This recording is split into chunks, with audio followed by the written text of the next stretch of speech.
السلام علیکم ورحمۃ اللہ وبرکاتہ۔ سامعین کرام، آج آپ حضرات کے سامنے حضرت رقیہ رضی اللہ تعالی عنہا کا مختصر ذکر کروں گا، اس لیے اس ویڈیو کو پورا دیکھیں۔ آئیے شروع کرتے ہیں اس ویڈیو کو۔ آپ کا نام رقیہ رضی اللہ تعالی عنہا تھا۔ والد محترم کا نام محمد صلی اللہ علیہ وسلم جبکہ والدہ کا نام خدیجۃ الکبریٰ تھا۔ آپ اعلان نبوت سے 7 برس پہلے مکہ مکرمہ میں پیدا ہوئی تھیں۔ جب نبی صلی اللہ علیہ وسلم نے نبوت کا اعلان کیا ہے تب آپ کی عمر مبارک 7 سال کی تھی۔ آپ نے نبی صلی اللہ علیہ وسلم کی آغوش میں ہی پرورش پائی تھی، اس لیے آپ حضرت خدیجہ الکبریٰ کے ساتھ ہی ایمان میں داخل ہو چکی تھیں۔ آپ کا لقب ذات الحجرتین تھا۔ عرب کے دستور کے مطابق آپ کا نکاح آپ کے چچا زاد بھائی عتبہ بن ابی لہب سے ہو چکا تھا۔ پھر نبی صلی اللہ علیہ وسلم نے جب اسلام کی دعوت، توحید کی دعوت، آخرت کی دعوت دینا شروع کی تو ابو لہب نے نبی صلی اللہ علیہ وسلم کی شان اقدس میں گستاخی کی، جس پر اللہ پاک نے سورہ لہب قرآن پاک میں نازل فرمائی۔ جب نبی صلی اللہ علیہ وسلم نے یہ آیات لوگوں کو سنائی تو ابو لہب کی بیوی ام جمیل اور ابو لہب نے کہا کہ محمد صلی اللہ علیہ وسلم نے ہماری برائی کی ہے، اس لیے عتبہ کو بلایا اور کہا کہ آپ محمد صلی اللہ علیہ وسلم کی بیٹی کو طلاق دے دیں۔ ابو لہب نے یہاں تک کہہ دیا کہ اگر آپ طلاق نہیں دو گے تو میرا تمہارے ساتھ رہنا حرام ہے۔ بہرحال عتبہ نے حضرت رقیہ رضی اللہ تعالی عنہا کو طلاق دے دی۔ اس کے بعد وحی کے ذریعے نبی صلی اللہ علیہ وسلم کو بتلایا گیا کہ آپ رقیہ کا نکاح حضرت عثمان سے کر دیں۔ حضرت عثمان کے ایمان لانے کے بعد حضرت رقیہ کا نکاح ان سے ہو گیا اور اسی وقت رخصتی بھی ہو گئی۔ لیکن بعض حضرات کا کہنا ہے کہ حضرت عثمان سے بھی حضرت رقیہ کا جو نکاح ہوا تھا وہ ابھی حضرت عثمان ایمان نہیں لائے تھے تو ہو گیا تھا اور رخصتی ہو گئی تھی۔ بہرحال اب یہ اسلام کا ابتدائی دور تھا، اس میں مسلمانوں کو تکالیف دی جاتی تھیں، مصیبت پریشانیوں کا سامنا تھا، اس لیے حضرت رقیہ اور حضرت عثمان سے نبی صلی اللہ علیہ وسلم نے ان کو مشورہ دیا کہ آپ حبشہ کی طرف ہجرت کر لیں۔ چنانچہ حضرت عثمان نے حضرت رقیہ کو لے کر حبشہ کی طرف ہجرت کی۔ کفار کو معلوم چلا، انہوں نے ان کا پیچھا بھی کیا، لیکن یہ لوگ پہلے ہی جا چکے تھے۔ اس طرح یہ حبشہ پہنچے۔ پھر ایک دن حبشہ میں کسی طریقے سے ان کو یہ خبر ملی کہ اب مکہ میں سب مسلمان ہو گئے ہیں، حالات ٹھیک ہو گئے ہیں، تو وہاں جتنے لوگ ہجرت کر کے گئے تھے انہوں نے مکہ واپس آنے کا ارادہ کیا۔ اس میں حضرت عثمان اور حضرت رقیہ بھی تھیں، یہ بھی واپس مکہ آ گئیں۔ مکہ پہنچ کر پتہ چلا کہ خبر غلط تھی۔ اب مشرکین مکہ نے ان پر ظلم اور تشدد پہلے سے زیادہ کرنے شروع کر دیے۔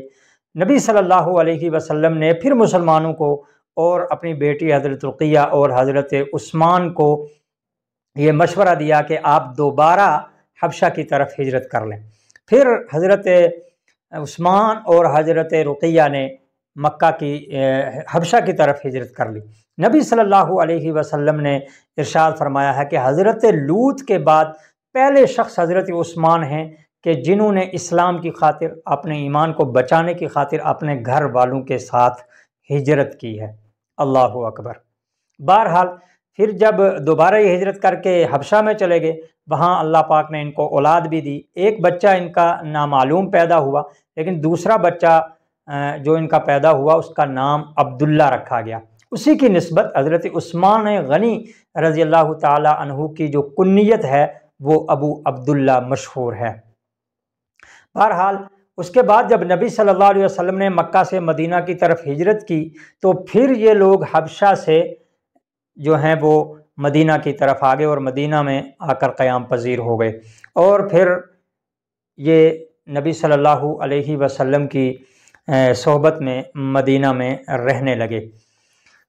حضرت رقیہ رضی اللہ تعالی عنہا جو ہیں وہ عاجزی اور انکساری میں اور خدمت گاری میں اپنی مثال آپ تھیں۔ یہ چیزیں ان کے اندر کوٹ کوٹ کر بھری ہوئی تھیں، اس لیے وہ اپنے شوہر اور اپنے والد محترم کی بہت خدمت کیا کرتی تھیں۔ ایک مرتبہ نبی صلی اللہ علیہ وسلم حضرت رقیہ کے گھر میں تشریف لائے تو دیکھا کہ حضرت رقیہ اپنے شوہر حضرت عثمان کا سر دھو رہی ہیں۔ نبی صلی اللہ علیہ وسلم نے ان کے اس عمل کی تعریف فرمائی اور فرمایا کہ ان کی قدر کرو اور ان کا خیال کیا کرو، عثمان صحابہ کے مقابلے میں اخلاق میں زیادہ میرے مشابہ ہے۔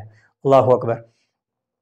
ابو ہریرہ رضی اللہ عنہ کا بیان ہے کہ ایک مرتبہ میں حضرت رقیہ کے گھر گیا تو دیکھا کہ ان کے ہاتھ میں کنگھی ہے، تو فرمانے لگیں کہ ابھی ابو جان یعنی محمد صلی اللہ علیہ وسلم میرے گھر آئے تھے تو میں نے ان کے سر میں کنگھی کی ہے۔ اس طرح وہ خدمت اور اثار اور ہمدردی کیا کرتی تھیں۔ آخر جب مدینہ کے مسلمان جنگ بدر کی تیاری کر رہے تھے تو حضرت رقیہ رضی اللہ تعالی عنہا کو خسرہ نکل آیا اور اس خسرے کی وجہ سے آپ کافی بیمار ہو گئی۔ صحابہ تو حضور صلی اللہ علیہ وسلم کے ساتھ بدر کی طرف نکل گئے، لیکن حضرت عثمان اور حضرت اسامہ بن زید کو نبی صلی اللہ علیہ وسلم نے مدینہ میں حضرت رقیہ رضی اللہ تعالی عنہا کی عیادت کے لیے چھوڑ دیا اور فرمایا کہ بدر کی مال غنیمت میں آپ کو برابر کا حصہ ملے گا اور جو بدری صحابہ ہیں آپ کو بھی انہی کی طرح ثواب اور ہر چیز میسر ہوگی۔ بہرحال جس دن جنگ بدر کی خوشخبری لے کر زید بن حارثہ مدینہ پہنچے ہیں، اسی دن حضرت رقیہ رضی اللہ تعالی عنہا اس دنیا سے وفات پا گئی ہیں۔ اس طرح یعنی ہجرت مدینہ کے 17 مہینے کے بعد رمضان المبارک میں سن 628 عیسوی میں آپ نے وفات پائی ہے۔ ام ایمن نے آپ کو غسل دیا، باقی کفن اور دفن کا سارا اہتمام حضرت عثمان غنی رضی اللہ تعالیٰ عنہ نے خود کیا، یہاں تک کہ جنازہ بھی خود پڑھایا اور پھر آپ کو جنت بقیع میں دفن کیا گیا۔ یہ مختصر معلومات تھیں حضرت رقیہ رضی اللہ تعالیٰ عنہ کے متعلق جو میں نے آپ تک پہنچائی ہیں، اس لیے ان کو آگے شیئر کریں اور فیس بک پیج کو بھی فالو کریں اور اپنے گھروں میں بھی اس ویڈیو کو ضرور سنائیں۔ انشاءاللہ زندگی رہی پھر ملیں گے ایک اگلی ویڈیو میں، تب تک کے لیے دیجیے اجازت۔ بہت بہت شکریہ۔